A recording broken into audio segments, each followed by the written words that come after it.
We are all hooked. I mean, if you need any proof, just look around you the next time you're waiting in line for coffee. Everyone's head down scrolling. Exactly. The stats are pretty staggering. Something like 79% of smartphone owners check their device within 15 minutes of waking up. And it gets even more intense. Industry insiders, the people who actually build this stuff, they estimate that an average user checks their phone about 150 times a day. 150. It's hard to even wrap your head around that. It is, and it points to a level of dependency that's really profound. I saw one survey where a third of Americans said they'd rather give up sex than lose their cell phones. Wow. Okay, so when you get to that level, we're way past just simple preference. Oh, for sure. You're in the realm of what cognitive psychologists call habits. These are, automatic behaviors that get triggered by cues in our environment. Things we do with little or no conscious thought. Precisely. And the really critical insight here is that these habits, they don't just happen by accident. They are, in many cases, carefully engineered. And that engineering blueprint. That's what we're here to talk about. In this deep dive, we're unpacking something called the hook model. It's a 4-phase cycle, a process that successful companies use to build these automatic, unprompted behaviors in their users. The goal is to get people coming back on their own without constantly spending a fortune on advertising. Okay, so let's lay out that blueprint. The 4 phases are trigger, action, variable reward, and investment. Right. And by cycling users through these 4 steps over and over, a product can become a default behavior. It can land squarely in what model calls the habit zone. The habit zone. That sounds like where every tech company wants to be. It's the holy grail. And neurologically, it's actually fascinating. Habits are basically the brain taking a shortcut. A shortcut. Yeah, it stores these automatic responses in a part of the brain called the basal ganglia. And that frees up your conscious mind, your attention, for more complex, high-level thinking. It's like the brain saying, look, I've solved this problem before, I'm just going to run this script. Exactly. It's that classic example where if you always run in the morning, but one day you go for an evening run, you might find yourself automatically saying good morning to someone. Because your brain is just on autopilot, running the run program. Your brain is running the program. The context doesn't matter as much as the ingrained routine. Yeah. And for a product, becoming that default program is everything. So how does a product actually get into this habit zone? The framework we looked at plots it on a graph, right, with 2 critical factors. It does. You have frequency on one axis, how often you do the behavior, and perceived utility on the other, how useful you find it. And the sweet spot, the habit zone, is where you have enough of both. Right. A behavior has to happen frequently enough and be useful enough to become a default action. Think about Google search. Okay. You use it constantly, so the frequency is super high. The actual utility difference between Google and, say, another search engine might be tiny, but that frequency makes it your go-to. And then something like Amazon would be different.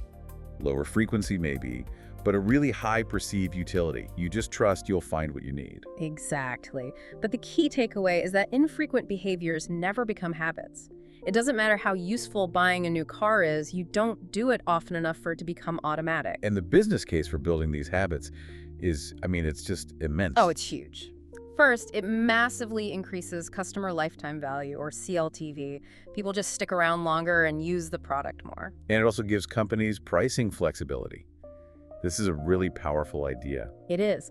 Once a product becomes a routine, you become less sensitive to price increases. The sources point to this thing called the Evernote Smile Graph. Right.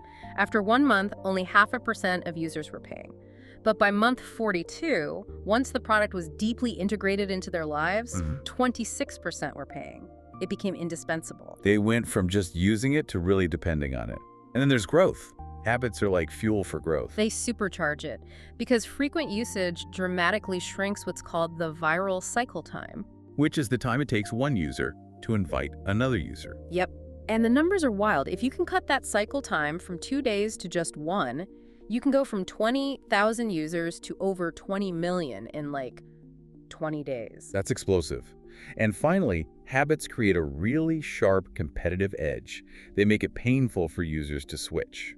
It's that idea from John Gorville at Harvard that a new product has to be 9 times better to get someone to break an old habit. 9 times. That's a huge barrier. It is. The QWERTY keyboard is the classic example. It was designed to slow typists down in the 1870s. Right, so the metal keys wouldn't jam. A problem that is completely irrelevant today.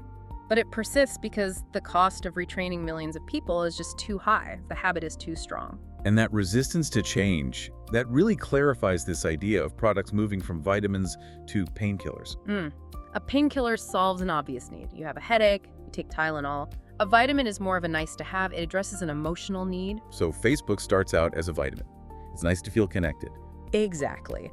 But once the habit is formed, the absence of the product creates an itch, a feeling of boredom or loneliness.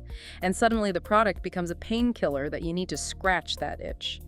And that itch, that pain, that brings us right to phase 1 of the hook model, the trigger. The trigger is the actuator. It's the cue to act. The sources call it the grit in the oyster that precipitates the pearl. Love that. So you have 2 kinds of triggers, right? External and internal. Right. External triggers are sensory things out in the world. A notification, an email, a button. They tell you exactly what to do next. The less you have to think, the better. Like a big login to Mint button in Yeah. email. Super obvious. Exactly. Now, there are 4 types of these. You've got paid triggers, like ads, which are good for getting new users, but not for keeping them. Then earned triggers, like a press mention, which is great but doesn't last. Relationship triggers, which is just word of mouth. But the 4th one, owned triggers. That's the bridge. Owned triggers. So that's the app icon on your phone's home screen or a push notification. Yes. It's a piece of real estate in the user's environment. And it's crucial for prompting those repeat engagements until the habit is formed. And once that habit is formed, you get to what you call the holy grail. The internal trigger, this is the big one. It manifests automatically in your mind. No external cue needed. And these are almost always tied to emotions, especially negative ones. Almost always. Yeah. Loneliness, boredom, uncertainty, FOMO, the fear of missing out. For an Instagram user, the internal trigger might be that little pang of anxiety, that fear of losing a special moment. So you pull out your phone to capture it, to scratch that itch. Exactly. But these internal drivers are, they're hidden. How does a designer even figure out what they are? Well, they use this method called the 5 whys, which comes from the Toyota production system, actually. Okay. You just keep asking why to drill down to the root emotion. So why does Julie use email? To send messages. Why? To share info quickly. Why? To know what's going on. Why? To know if someone needs her. And why does she need that? Because she fears being out of the loop. Exactly. The fear is the real deep internal trigger. So the ultimate goal is to move users from relying on those external pings and notifications to being cued by their own internal emotional state. Okay, so the trigger fires. That leads us to phase 2, action. And the core principle here is just so simple but so critical. Doing must be easier than thinking. That's it. If the action is too hard, the trigger is completely useless. This is where BJ Fogg's behavior model is so helpful. B equals MIT. Right. Behavior happens when you have motivation, ability, and a trigger all present at the same time and to a sufficient degree. If any one of those is missing, the whole thing falls apart. Your phone rings, that's the trigger. But if it's buried in your bag, that's low ability. Or if you think it's a telemarketer, that's low motivation. Either way, you're not answering the phone, the action fails. So with motivation, Fogg breaks it down to 3 core drivers we see everywhere in advertising. Seeking pleasure and avoiding pain, seeking hope and avoiding fear, and seeking social acceptance while avoiding rejection. It's why a Budweiser ad is never just about the beer. It's about friendship, belonging, social acceptance. For sure. But designers should really focus most of their energy on the A in matability, or, simplicity. Because it's easier to make something easier than to make someone want something more. 100%. Innovation is often just simplification. It's about ruthlessly removing steps. You look at the history of blogging, Blogger just made it radically simpler to publish something online. And Twitter's 140-character limit. People thought it was a weakness, but it was a genius move for simplicity. It lowered the bar for creating content so dramatically. Less effort, more sharing. It all comes down to reducing friction. Yeah. Look at Apple putting the camera icon right on the lock screen. They removed one single step. But that one step is the difference between getting the photo and missing the moment entirely. It is. And if you can't make the action simpler, you can use these little mental shortcuts heuristics to boost the perception of ability or motivation. Like the scarcity effect.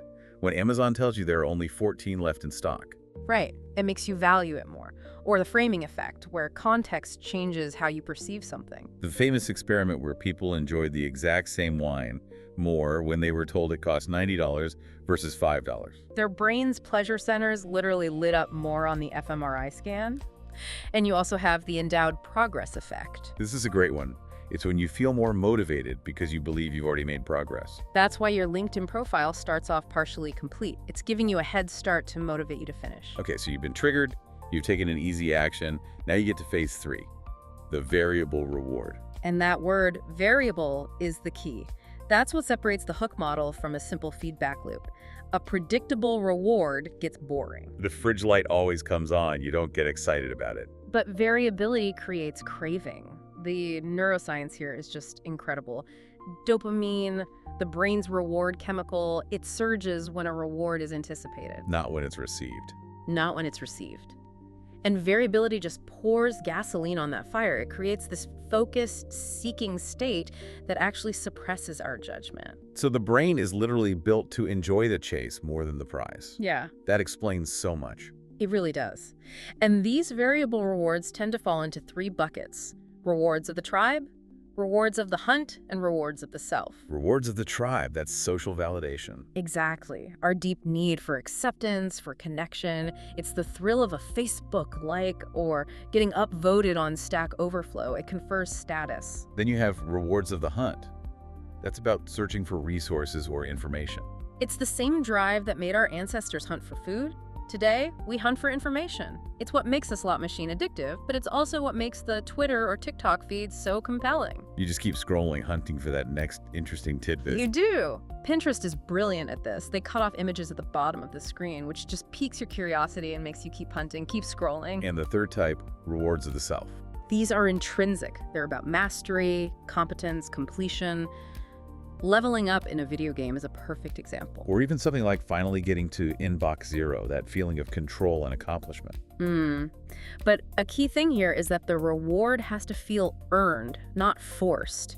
It has to preserve the user's sense of autonomy. Right, if you feel coerced, you rebel. Yeah. That's psychological reactance. It backfires every time. There was a study where compliance doubled just by adding the phrase, "but you are free to accept or refuse." Just giving people that out makes them more likely to opt in. It does, and this ties into the difference between finite and infinite variability. Finite variability is like a TV series. It's great, but eventually it ends. The mystery is solved. And those businesses have to keep churning out new content to survive. But platforms with infinite variability like YouTube or Reddit, They can last forever because the content is generated by other people. the users provide the variability. The system never gets boring because people are endlessly unpredictable. Which brings us perfectly to the final phase, phase 4, investment. This is where you, the user, put something into the product. It could be time, data, effort, social capital, or money. And crucially, you're doing it in anticipation of a future reward, not an immediate one. The psychology here is really simple. Labor leads to love. We irrationally overvalue things we've put effort into. That's the IKEA effect. You love that bookshelf more because you spent 4 hours struggling with the instructions. You rationalize the effort by increasing your affection for the outcome. It's also about consistency. We want our future actions to be consistent with our past ones. So if I've invested a lot of time in a product, I tell myself it must be valuable to avoid that cognitive dissonance. Exactly. And the timing is key. The investment phase comes after the variable reward when you're primed to reciprocate. A Stanford study showed people would work harder for a computer that had just been helpful to them. They were ready to give something back. Right. And that investment creates what's called stored value. And this is the real function of this phase. It makes the product better with use and harder to leave. So stored value can be things like content, Yeah. your Spotify playlists you've built over years. Or data, your LinkedIn resume, all your categorized spending in mint.com. It can be followers, the audience you built on Twitter. Reputation, like your seller score on eBay. Or even skill, the time you've invested learning a complex tool like Photoshop. Right. You can't take that skill to a competitor's product. Abandoning any of these things means abandoning years of your own effort. And the final piece of the puzzle is that this investment has to load the next trigger. It has to restart the cycle. It does. When you send a Snapchat message, that action implicitly loads the next trigger for you to come back because you're now anticipating a reply. The loop becomes self-perpetuating. This whole model is obviously incredibly powerful, and that power means we have to talk about the ethics of it all. Absolutely. There's a morality to persuasion. And the sources are clear. There's a huge difference between a healthy habit and an addiction. Addictions are, by definition, self-destructive. So how does a designer decide if they should be trying to hook users? They can use what's called the manipulation matrix. It asks two very simple questions. First, would I use this product myself? And second, will this product materially improve the user's life? And if the answer is yes to both, you're a facilitator, you're building healthy habits. But if the answer is no to both, you're a dealer, you're in the exploitation business. And for those trying to build a good habit, there's a process for refining it, right? Habit testing. It's an iterative process. First, you identify your most devoted users. Who are they and how often are they using the product? Then you codify their path. What are the specific steps that these loyal users took early on? Twitter famously discovered their magic number was getting a user to follow 30 other people. And finally, you modify the product to gently nudge all new users down that same successful path. So where do the opportunities to build these kinds of products come from? Well, first, you can scratch your own itch. Yeah. Build something that solves your own problem. The founder of Buffer just needed a better way to schedule his own tweets. You can also look for nascent behaviors, new things that small groups are doing that could apply to a much broader human need.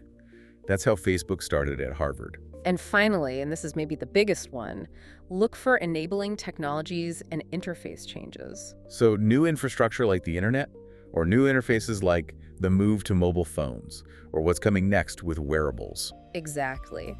These changes always open up opportunities by making old behavior simpler, faster, and more rewarding. So as you think about the tech in your own life, it's worth running it through this model. Ask yourself those 5 key questions we've talked about. What's the internal trigger, the pain the product is relieving? What external trigger brought you to it? What's the simplest action you take for a reward? Is that reward variable enough to keep you coming back? And what little bit of work are you investing to store value and load the next trigger? And maybe here's a final thought to leave you with. Technology is always creating new interfaces. We went from desktops to laptops to phones and smartwatches. And we know that each of these shifts makes certain behaviors easier. So ask yourself, what is a familiar, maybe slightly frustrating task that we all do today? Something with communication or organization or maybe finance that is just waiting for a breakthrough interface change to make it effortless. Because identifying that point of friction and connecting it to a core internal human need, that's where the next inevitable habit and the next wave of hook products will be born.